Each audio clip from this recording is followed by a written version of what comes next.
Maureen Ball, and Dill Fessenden.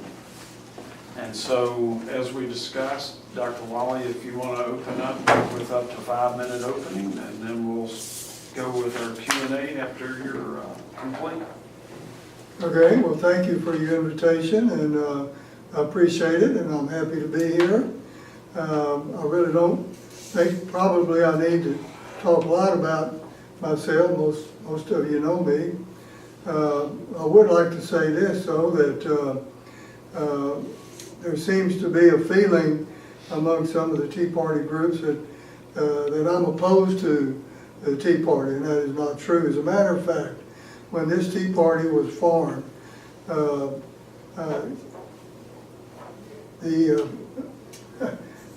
Tibbs came to see me and wanted to know if we would co-sponsor some candidate forums.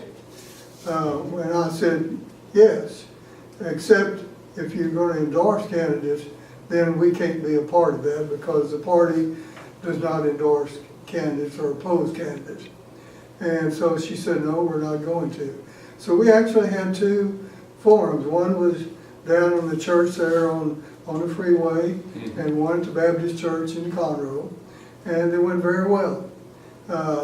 But then, you know, your group decided that you wanted to endorse people, which is your right.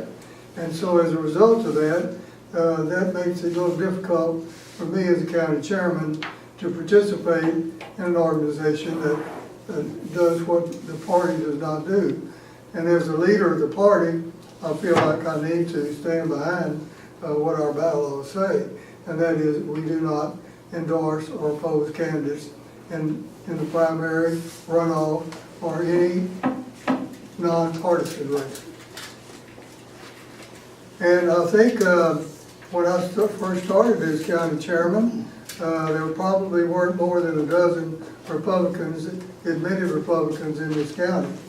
And because of the tenacity of those dozen or so people, we decided we were going to stay the course, and we kept working hard. And over a period of time, more and more people became aware of the fact that the Republicans were in Montgomery County, and we were here as an organization.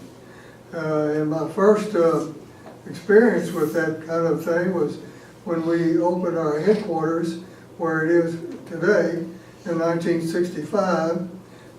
We decided we needed a sign above the door, the entrance to the headquarters. And so I said, well, we'll get a sign painter to paint a small sign about this big and put it over the door.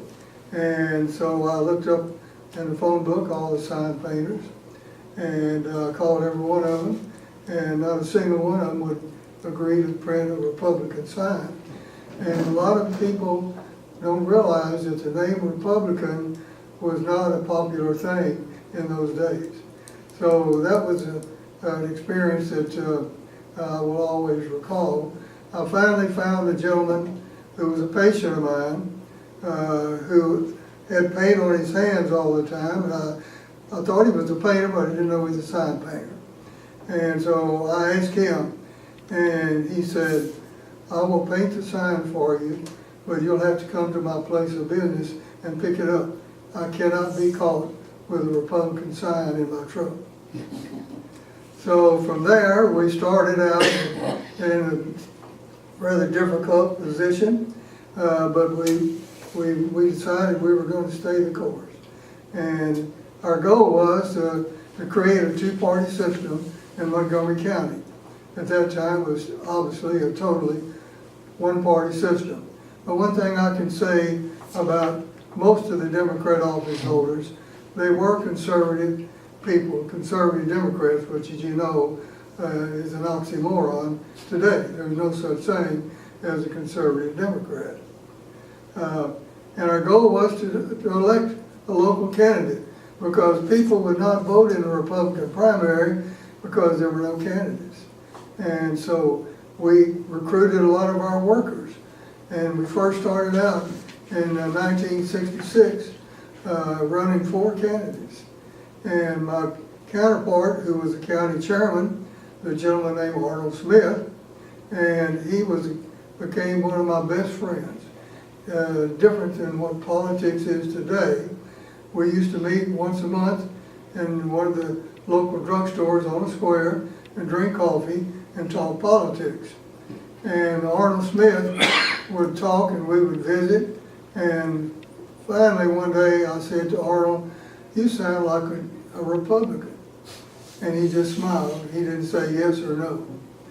But it was 1978, after toiling in the vineyards since 1964. It took us 14 years to elect the first Republican office holder in over 103 years. And that office holder was a Justice of Peace right here in the Woodlands. And her name was Pat Ruffin. And her motto was, "Precinct 3 is Ruffin and ready." And we elected her, and that was just the beginning. Then we had a county commissioner, and it took us a number of years before we really got a stronghold in this county. And it was 1988 until the Republican primary was larger than the Democrat primary. And then we started getting the party switches. We had the district attorney and so forth. And in 1994, the last Democrat in the courthouse was a county commissioner. Back in those days, it was Precinct 3 because it included Magnolia, and his name was Purvis, Malcolm Purvis.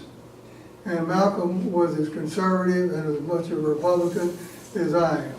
But he couldn't say he was Republican because his daddy said he was a Democrat. So finally, in the election of 1994, Mr. Purvis won election by just barely 300 votes.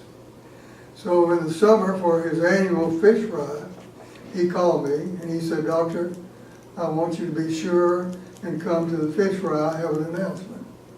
And I said, "Well, what's it going to be, Malcolm?" "Well, you'll find out." Well, I was hoping that it would be what I thought it would be. And sure enough, he got up and he said, "I'm now a Republican." So since 1994, there's been no Democrat elected to a district, county, or precinct office in this county. And we're proud of that record, and I know you are too. And we're proud of the people that worked hard to see that was created. So now, instead of being a two-party system, we're back to a one-party system, which may be not all the best, but that's the way it is, and that's what we're going to strive to keep having a system where only Republicans are elected to local offices. All right, well, thank you. We're just a few minutes over time. Let's see. Okay, let me start off. Like my parents did in central Louisiana, you started the Republican Party here in Montgomery County, as you just alluded to, in the early 60s. Now that's over 50 years. Certainly we appreciate your service. But with the county and the party having grown exponentially, some say it's now the fastest growing county in the country. Why do you feel it's necessary for you to maintain the chairmanship? Why not step aside and let someone else serve in this leadership role? Well, if I thought that there was someone that would step forward and do the job, I probably might do that.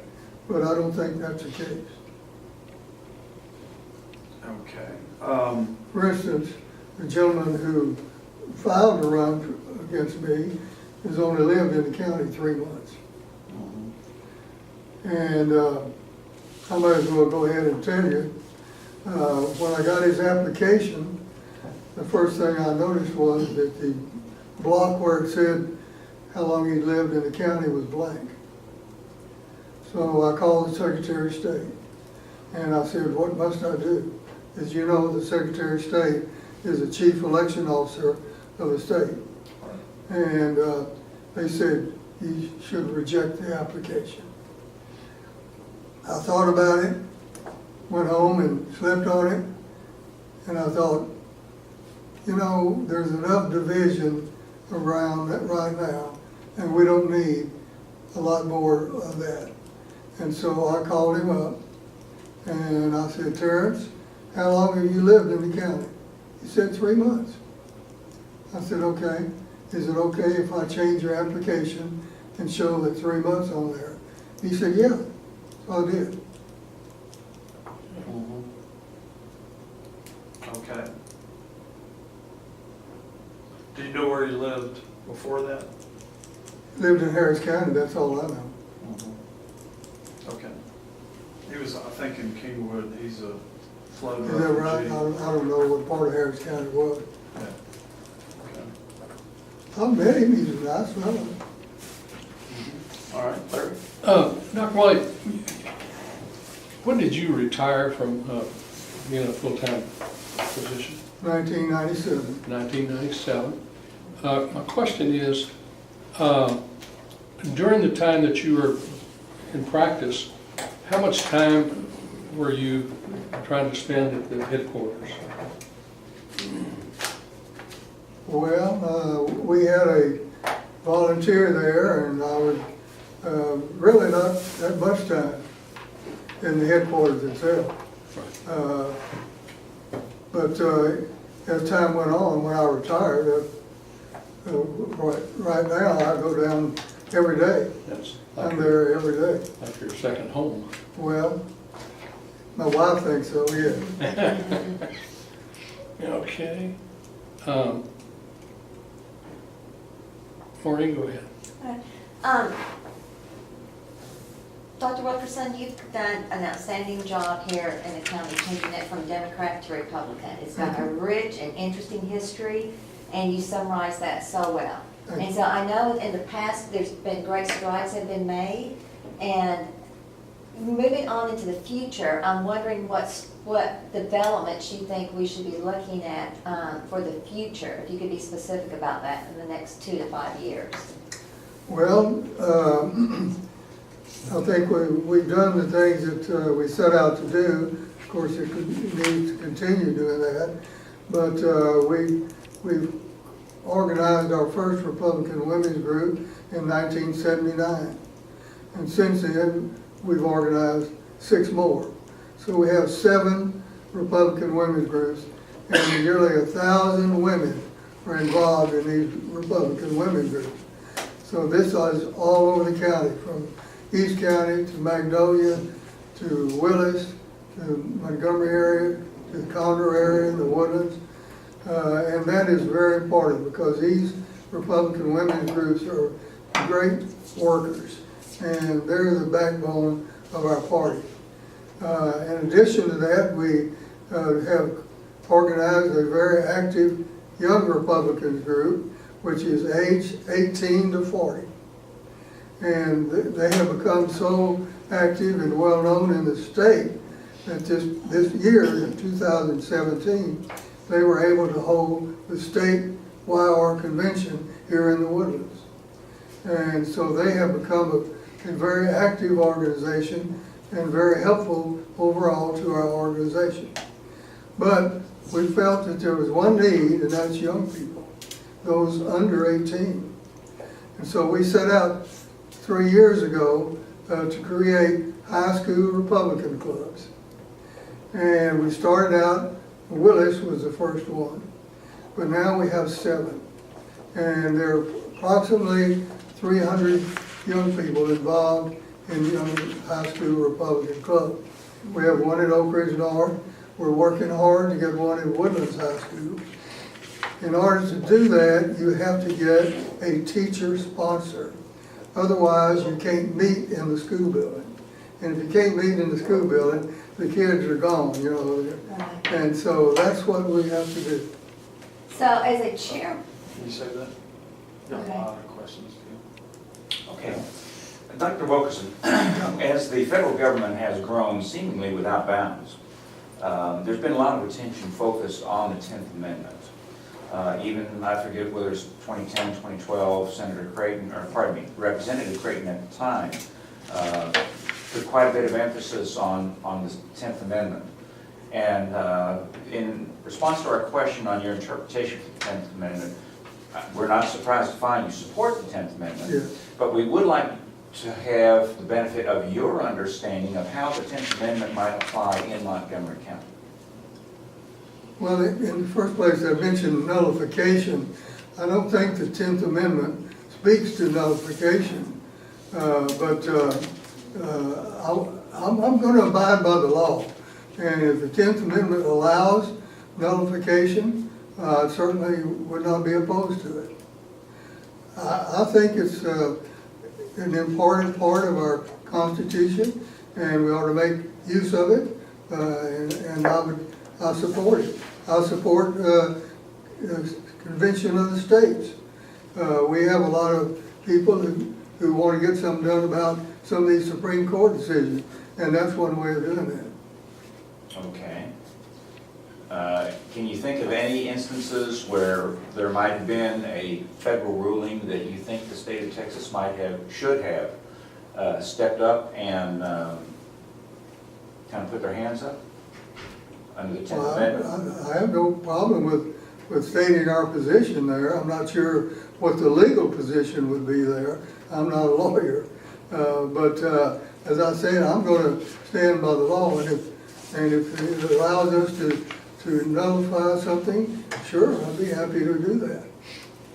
Okay. I'll just add this as a footnote. I was rather disappointed that when the federal government came down with the ruling on what has become known as the bathroom bill, but women's privacy, that the state of Texas did not take a more active role in opposing that.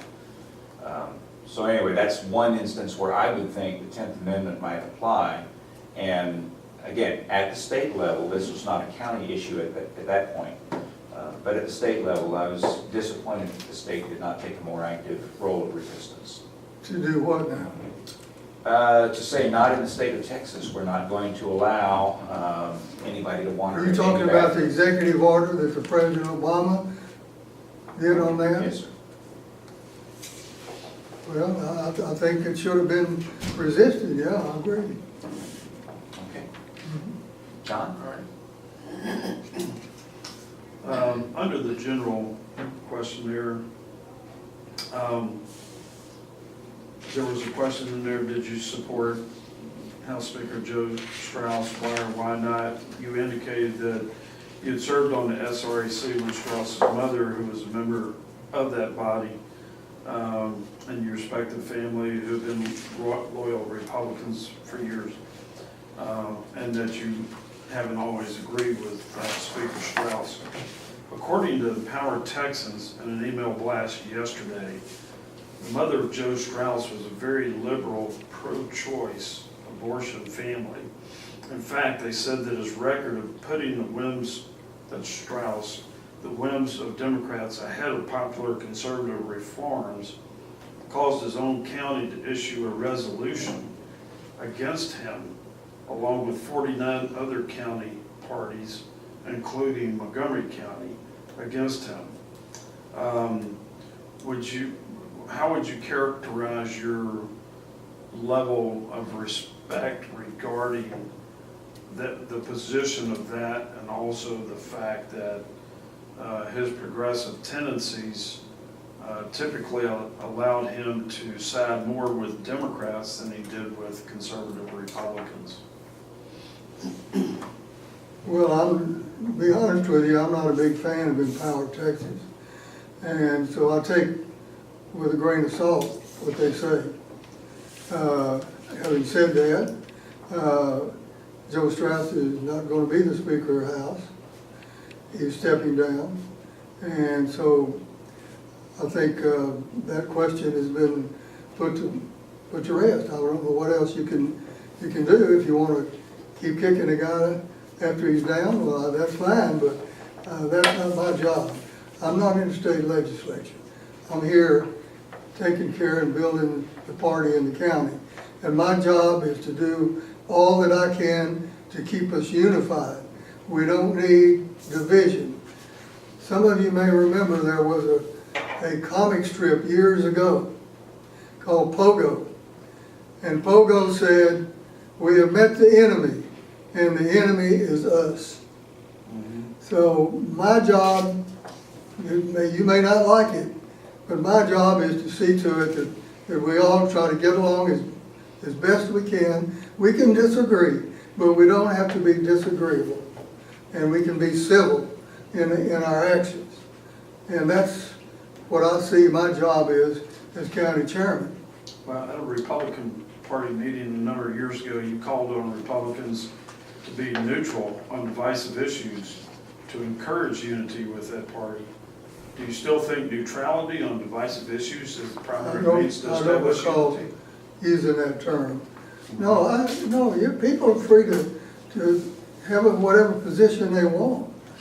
I'm just asking you to realize that maybe just because somebody disagrees with you, that there's something real terrible, horrible about them. I mean, we can disagree. I'm sure you and I have disagreed on things, and very much so on our presidential candidate.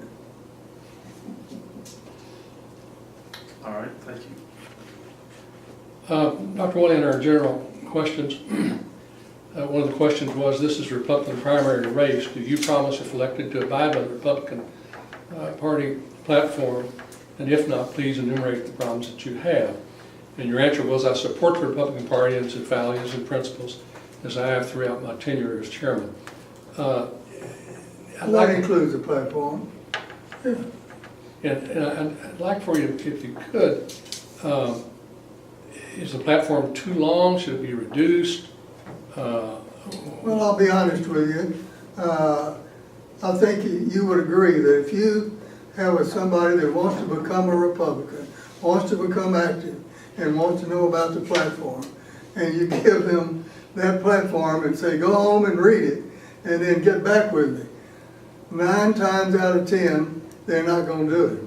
So I've always favored a statement of principles and values in addition to the lengthy platform. Now that doesn't mean I oppose the platform. No, I don't. And I understand why people, they live and breathe, you know, changing the platform or adding to it or whatever. And that's fine. I have no problem with that. But I believe, after all my experience, that we need a more concise document, maybe to go along with what we have now.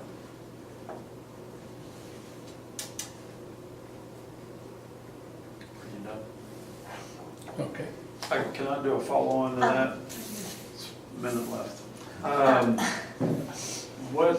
So how would you reduce that? Or do you have something in mind to, because I think you had mentioned before to a colleague that you would prefer a preamble, more or less, to that,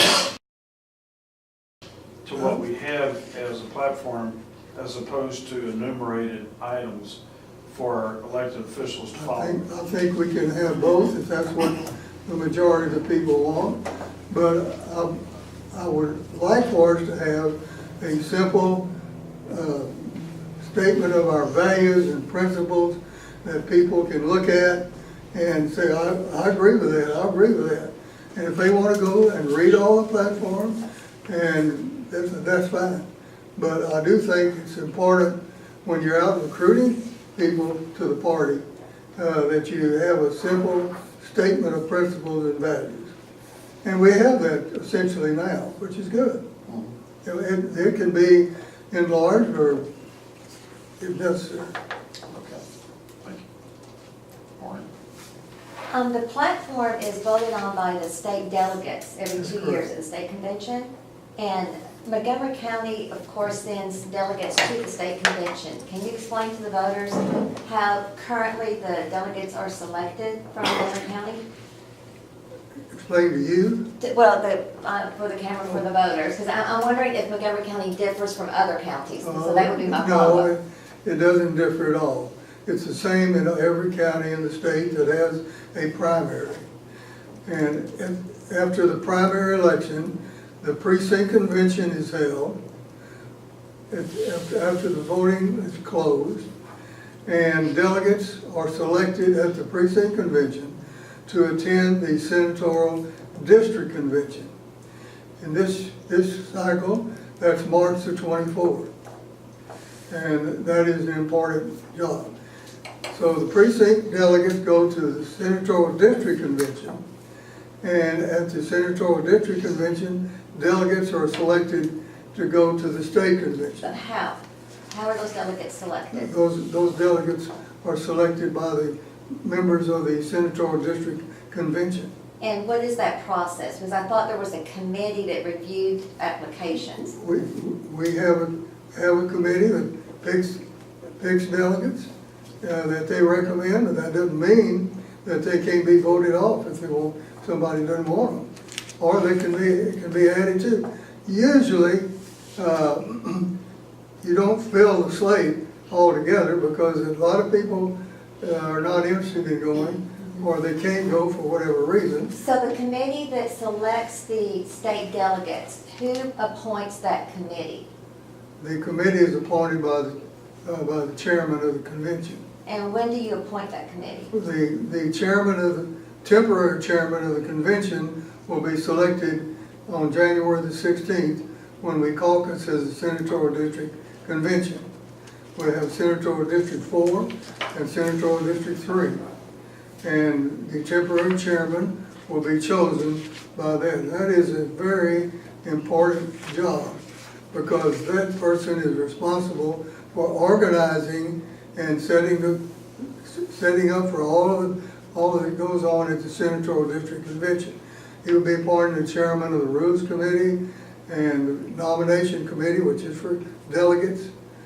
And you had mentioned how there's been some perceived divisiveness in the county. Do you think it's important that all the committees that are appointed for the senatorial district convention include representative of the broad scope of Republicans? we've always tried to do that. We've always done that. We've appointed some chairman that didn't necessarily agree with me, but we try to be fair about it. And so, if you're suggesting, that we're trying to railroad something, then that's way out of line. Well, that's good to hear that it will be broad-based, so thank you. Oh, absolutely. Thank you. All right. As a matter of fact, I believe Mr. Work served on the committee. Selected by someone to be on the committee. Yeah, Paul Gabolis. Okay? Matter of fact, Larry Rogers was Yeah. on the rules committee also. Paul Gabolis was the chairman of the rules committee. Right. Yes, sir. Okay, Dr. Wilkerson, you stated a couple of times just during this session right now that you favor a statement of principles and values, which is exactly my position as well. And in answer to what does being a conservative mean to you, you state you've been conservative, but would you mind listing from us maybe 2 or 3 or 4 key principles which define what being a conservative is? Well, first of all, I believe in the original interpretation of the Constitution. Okay. And that takes care of a whole lot of things. Okay. I was a conservative from the very beginning of my career in politics, and by that, I was a Goldwater supporter. You ever heard of Goldwater? Oh, Goldwater.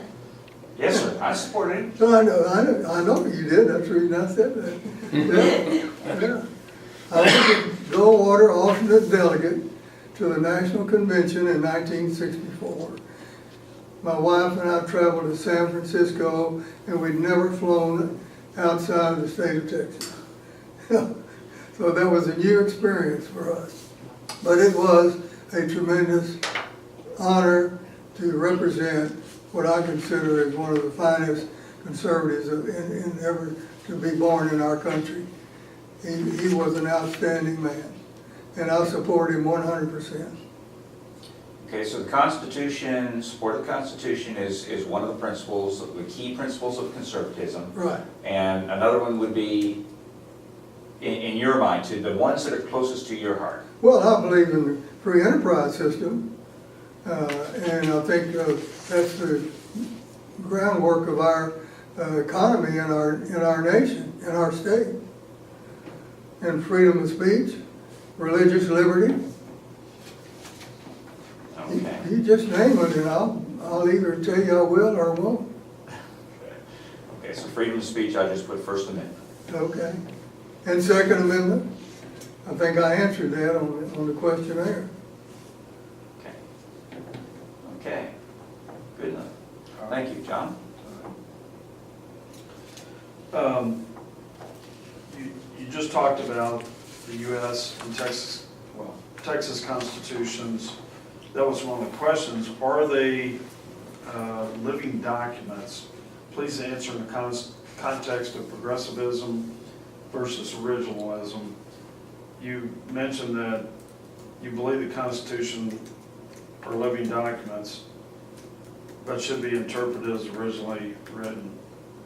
Those are kind of conflicting statements. I'm an originalist as far as the Constitution is concerned. We need to interpret the Constitution the way it was written. Okay, because you know, a living document Well, means I that don't know it's what you changing mean by with, living. well, that means it's changing with the times and the social No, I norms. don't believe that, no. Okay, so you're not, okay. So,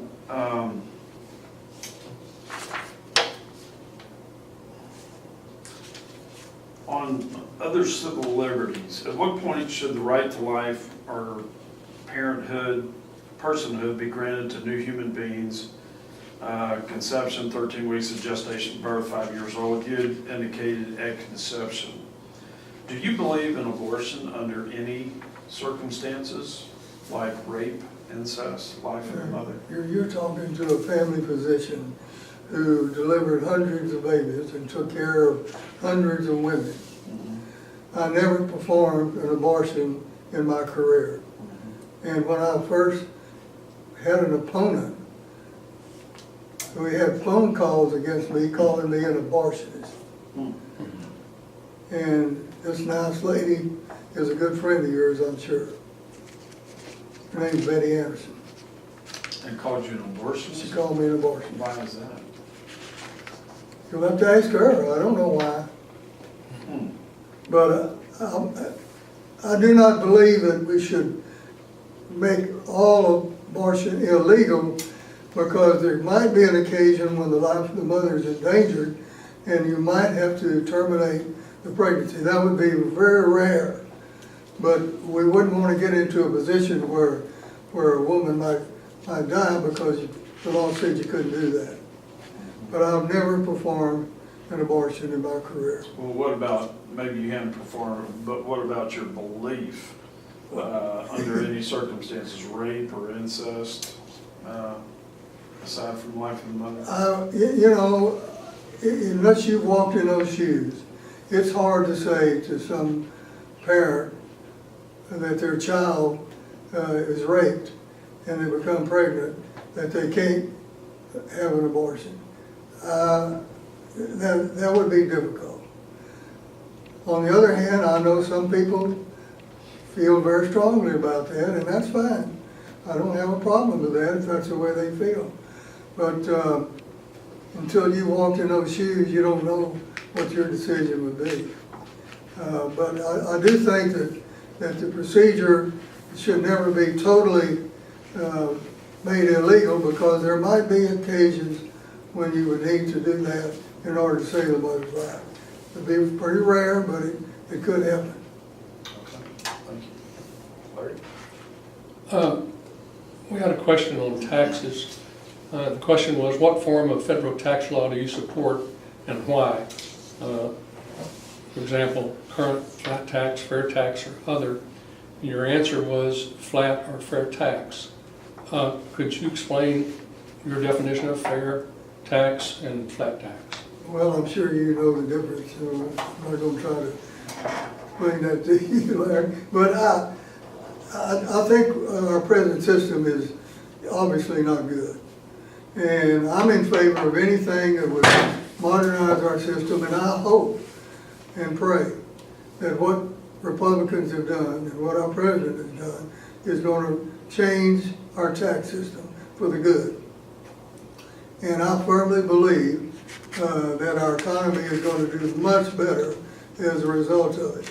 Now, whether that would be a fair tax or flat tax. I know they're both good. They both have their good points. But at this point, I'm not ready to pick one above the other. I'd like to see how we do on what we have just passed. And I commend our Republicans in the Congress and our president for getting that job done. Now, if you listen to the news media and all the TV stations, you're going to think it sounds terrible.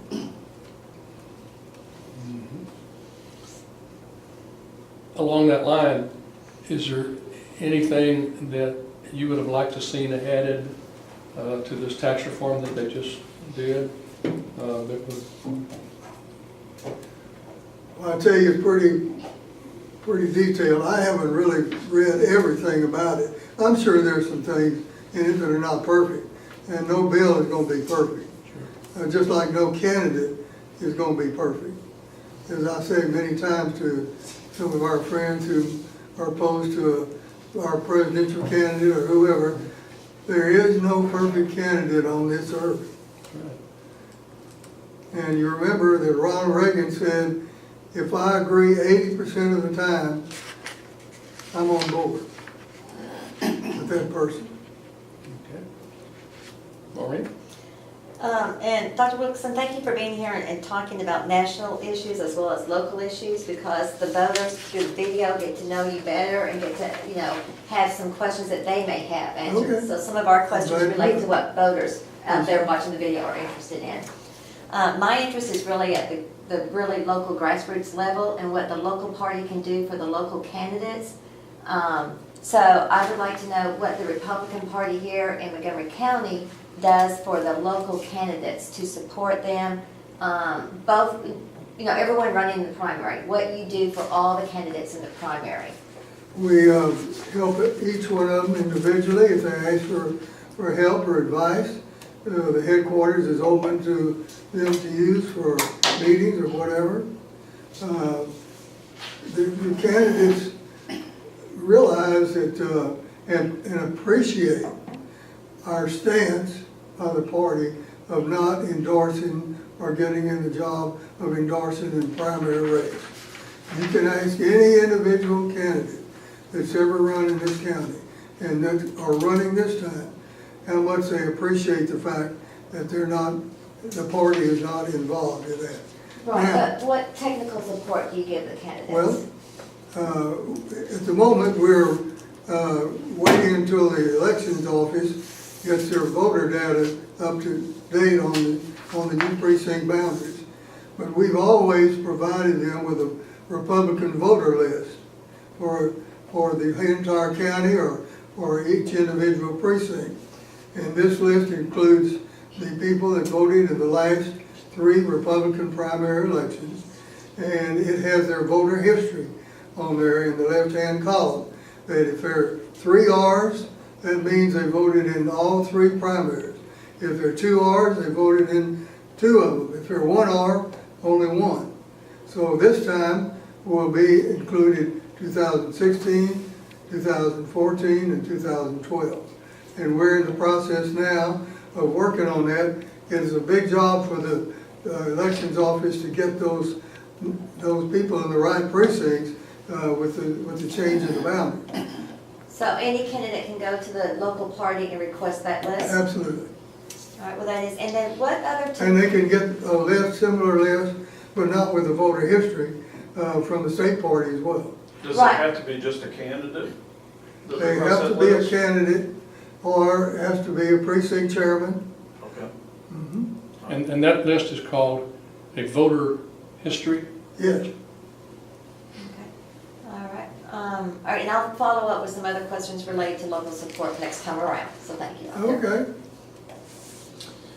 Okay, your position on supporting one Republican candidate versus another is very clear, and we appreciate your clarity on that. With respect to issues, though, I guess I'd like to have a better understanding of your position on issues, and let me choose one in particular. If the list that I have seen of the propositions that will be on the March 6th ballot is correct. Prop 1 basically says abolish the, or, get rid of the state property tax. Get rid of the property tax, phase it out for a consumption tax. So is your position that the local party should take no position on those propositions? That they, That essentially would be my position, because I think the party can help with people that might understand or misunderstand the propositions and to help define them. But I don't think it's the business of the party to tell people whether or not they should vote for or against the proposition. That should be an individual voter's choice. okay. Should the local party help formulate information that would help to inform the voters on how they should make that choice? Local data, for instance. Well, we could do that, yes. Okay, so it's not a total hands-off, it's a matter of trying not to direct the voter. You want on a committee to do that? Well, if I weren't already involved in so many other things, Oh, I I might see. ask. Oh, okay. I'd like to do that, yeah. I understand. Well, I have actually lobbied Representative Creighton when he was my representative from the very first time I moved into the county. That was one of the very first issues I hit Senator Well, you know, Creighton with. the office holders, they'll have a description of that. The state reps and the state senators always put out a list there, what the proposition would do or not do. So that generally comes from them, but we'll be happy to distribute that. Yeah. Okay, We have a lot of information at the headquarters. okay. And how much of that is available via the website, shall we say? A good part of it. A good part of it, okay. Have you been to our website? Oh, yes, Oh, good. countless times. I wouldn't even hesitate, I wouldn't even try to guess the number of times. I've Well, been to if the you, website. I'm not real savvy on computer stuff, but that's why I have somebody to help me. But if you, I don't know whether it's Google or what it is, in order for if you ask for a Republican, our website will be one of the few at the top of the list. I can give you the address from memory. I know that. I just type it in and go. But I'm just saying that because of our website and the information that we have on there, and I know you know what's on there. Well, for the most part, I haven't been everywhere, but I've been through most of it. Okay. Okay. No, we try to be as informative as possible. We're not perfect. If somebody has an idea, hey, I'm ready to listen to it. Okay, great. That's good to hear. John? So you touched on this a little bit earlier, and I guess my question centered around that is, do you think groups like Tea Parties and Eagle Forum are of value to voters or distractions to the Republican Party initiatives and goals? Well, I think they're a positive influence on our party. I've always supported them. But like I say, I can't become heavily involved because, not so much Eagle Forum, because I don't believe they endorse candidates, do they? Correct. That's correct. Yeah, so, and, hey, listen, anybody that's out there working for the cause, we're for it. I am. And I'll support it. Okay. Resolutions are ideas that are generated from the grassroots, correct? Or what? Resolutions are typically ideas that are generated from the grassroots. Like for executive county, conventions or Yeah. in our county executive committee meetings. Okay. However, at the last convention, I believe you mentioned to a colleague that resolutions weren't all that important. Is that correct? I don't know who you're talking about. Okay. I've never said that. Okay. I'll put it this way, they're much more important to some people than others, Uh-huh. but I never said they wasn't important. Okay. At an executive party meeting earlier in the year, the executive committee passed a resolution supporting a homestead exemption of 20%. I took that to Commissioner's Court the following week and used that to get Charlie Riley to actually switch his vote from only 10% to 20%. The same can be said, well, we did the same thing with the hospital district, and we got 20% in each situation. And the same can be said about the toll road referendum, which started out as a county initiative, but is now on statewide ballot. I believe you said it couldn't be done, but do you still feel like? I said it's not binding. That's what all the voters thought it was binding. It is not. It's simply a referendum. Okay. In Texas, we don't have binding referendums on the ballot. That's done by the legislature. Right, okay. All right, my time's up. In our questionnaire, we had a question, please describe what you believe are the most significant issues in your race and why and what you'll do to address them. And your answer was basically a pretty good history of what you've done, but could you be a little more specific of you know, what are the significant issues in your race as you see them? Well, I'd say residency would be one. What? Residency, experience,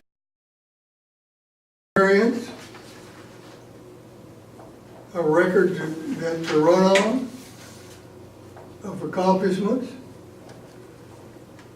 If that's not enough, well, I probably won't win. Let me ask you this. You've been in your position for 50 years, and I've been in management for over 50 years, and a successful person in business normally starts training someone to learn the ropes and try to get as knowledgeable as they can to replace the person that's in that position. You've had 50 years to look at that, and you answered earlier that if you'd have found someone that you felt could have, you know, fit that position, that you would have certainly done that. But it seems to me that that's a little unique to go 50 years without really having someone that you've nurtured and trained and to replace you in case something happened to you. Well, that has been done through the chairmanships at these conventions. We have two very capable people that have served as chairman of the senatorial district conventions in the past.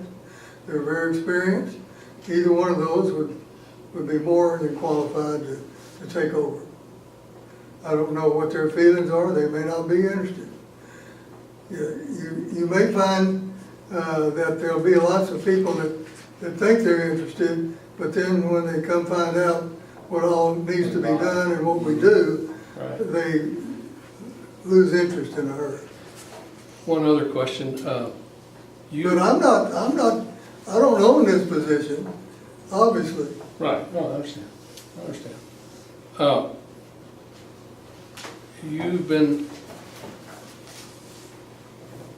You've been a resident of Montgomery County since 1958. You became the party vice chairman in 1962.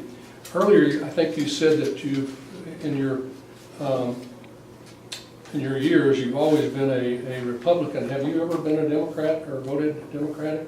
Well, when I first moved to Conroe, a friend of mine at the church called me one day and said, "Wally, let's go to the election seminar that the Chamber of Commerce is going to have." I said, "Well, okay."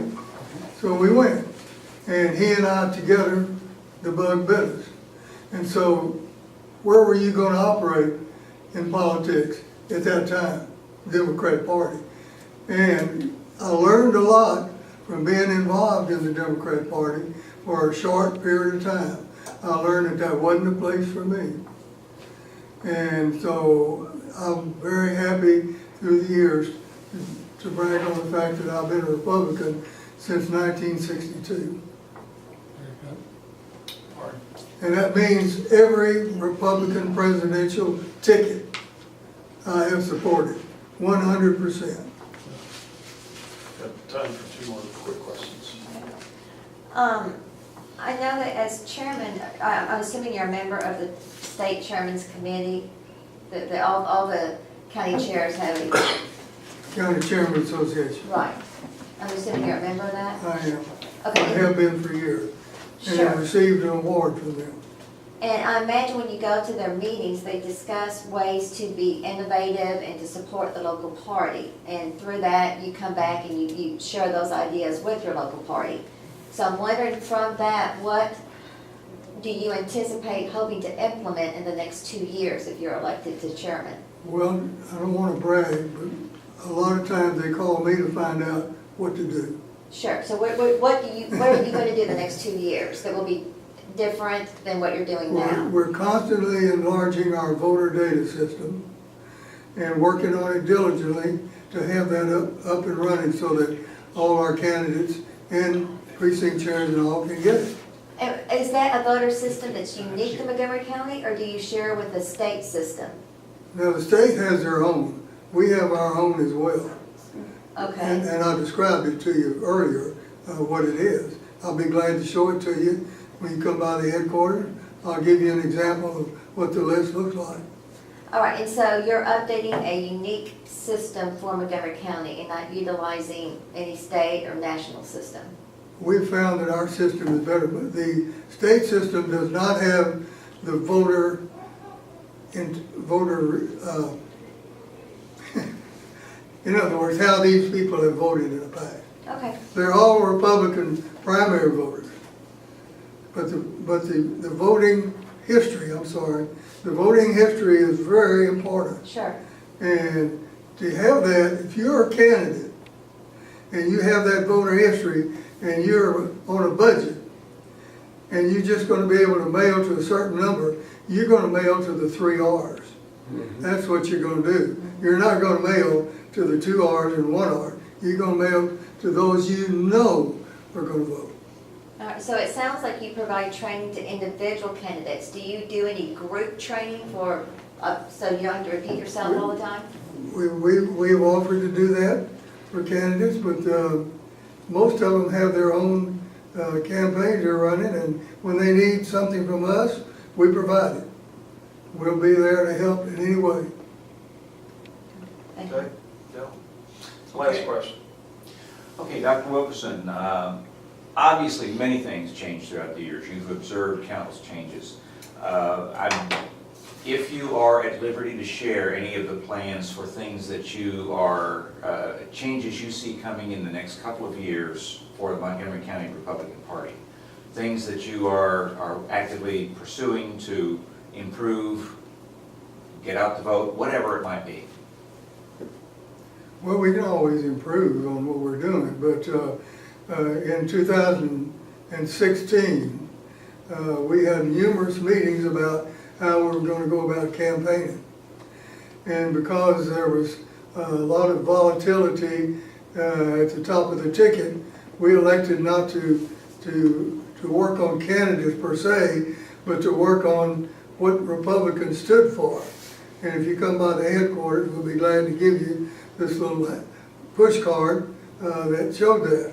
In addition to that, we used that same thing and we distributed over 40,000 door hangers in this county. Now, Trump didn't do quite as well as Romney. Trump got won by 9% and Romney won by 12. But we did a heck of a job. We are one of the top Republican voting counties in this state. And we'll continue to be that because we work every day to improve our systems and make sure that our voters get to the vote. Okay, thank you. So that concludes our Q&A. If you'd like, we'll offer up to 5-minute closing and then we'll wrap it up. And I think I'll probably talk longer than 5 minutes. I appreciate the opportunity to come meet with you. I appreciate what y'all do. We may not always agree, but we want to be not disagreeable about it. And I want to stress the fact that my job, as I see it, is as much party unity as we can come up with. And so you will find sometime, maybe criticize me, because I tend not to take a stand on some issue or the other things. But in the long haul, somebody has to be above the fray in order to put it together at the end of the primary season. And so we get everybody on board to beat the Democrats. And believe me, the Democrats are gonna have a lot of candidates this year. So we need a unified party, and that's my job to make sure that that happens. You kind of spurred on one more question while we're still, the camera's rolling. There are a couple of races, candidates that are really Democrats, progressives, that got into office here recently. And one is in the Lone Star College race, and the other one is just recent in the township. And non-denominational, or if you want to call them those races. Nonpartisan. Nonpartisan, thank you. Do you think it's important that the Republican Party get involved in races like that? When it's clearly, Our bylaws say that we don't get involved in nonpartisan races. yeah, even though it's clear that one is conservative Republican and the other is a Democrat? I mean, you know.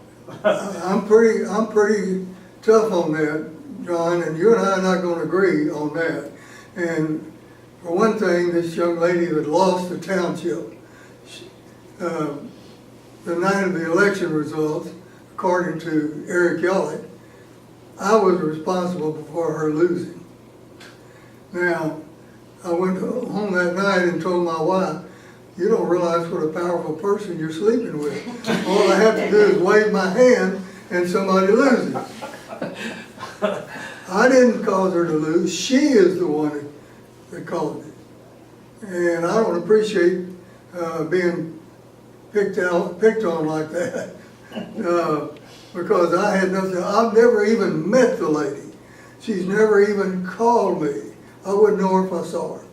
She's never come to the headquarters. She never asked for help, never asked for anything. I really don't know her. No. Okay, thank you. Appreciate you coming in. Thank you for Happy New Year. enjoying it.